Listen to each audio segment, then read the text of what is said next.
Deep beneath the streets of London, a new railway is being built. As heavy equipment shifts earth that's lain untouched for centuries, a team of archaeologists slowly sifts through the debris. Then suddenly, they come across something incredible. It's a pit filled with the remains of plague victims.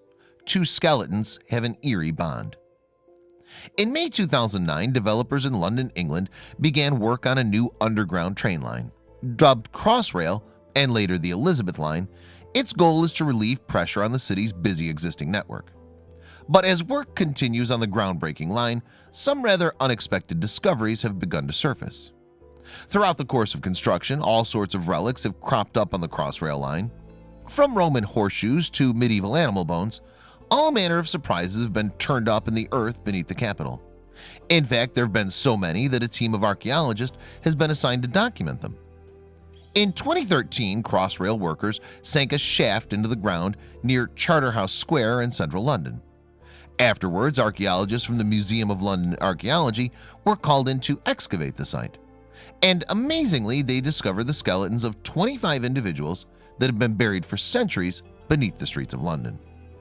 The archaeologists immediately suspected that the skeletons belonged to victims of the plague, and they were subsequently able to extract DNA from the bones in order to test their theory.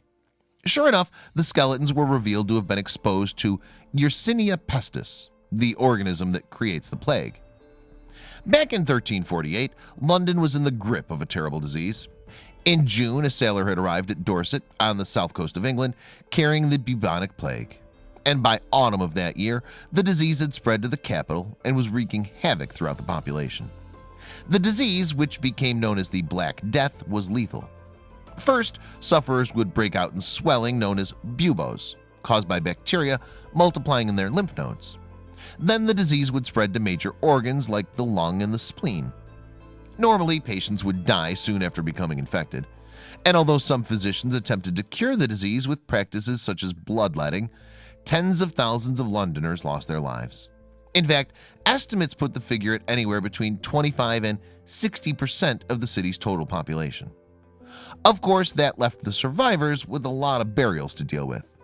And because the plague was known to be highly contagious, they needed to be conducted quickly. In London, this resulted in scores of mass graves being hastily constructed throughout the city. And while these were initially on sacred ground, the rapidly mounting body count soon meant that just any location was used.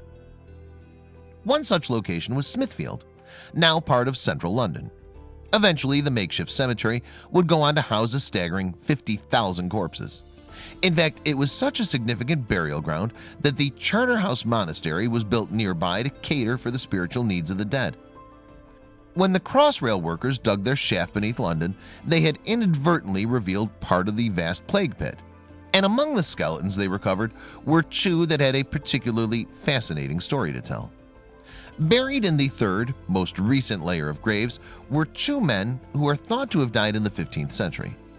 What was particularly striking about these two skeletons, however, was the way in which they were arranged. Specifically, the remains of the two men had been laid out with their hands entwined. But what could the explanation for such a bizarre burial be? According to archaeologists, the two men were approximately 40 years old when they died.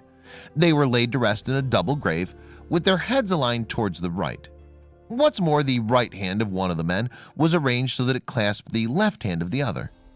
Apparently, such double graves were a common feature for the period. It wasn't unusual in medieval times for two or more people to be buried together side by side. Archaeologist Don Walker told the Daily Mail in February 2017. And we usually interpret this as a familial connection. Because the plague was very contagious, it often tore quickly through families, killing multiple members at the same time. According to Walker, this makes it highly likely that the two men found in the same grave were related. However, he stressed that DNA tests would be needed in order to know for sure. If they aren't related, then it's possible that there could be another explanation for them being buried together, Walker added, including a romantic connection. He went on to claim that the skeletons had been arranged in such a manner deliberately after their death, although not all experts agree. In February 2017 interview with The Guardian, lead archaeologist Sam Feisenmeyer stated that the position of the skeleton's hands could have been accidental. However, he did agree with Walker that the two men might have been related in some way. The clasped hands were not the only possible clue to the lives these men had led. Researchers also discovered that the arm of the older man bore a healed fracture. This could mean that he had defended himself against a brutal attack. As well as the two entwined skeletons, archaeologists discovered many more fascinating artifacts buried at the site. These included 22 leather shoes dating back to the Tudor period and rare fabrics thought to have been imported from continental Europe. Surprisingly, there was even evidence that the diets of some residents in the area had included West African black pepper.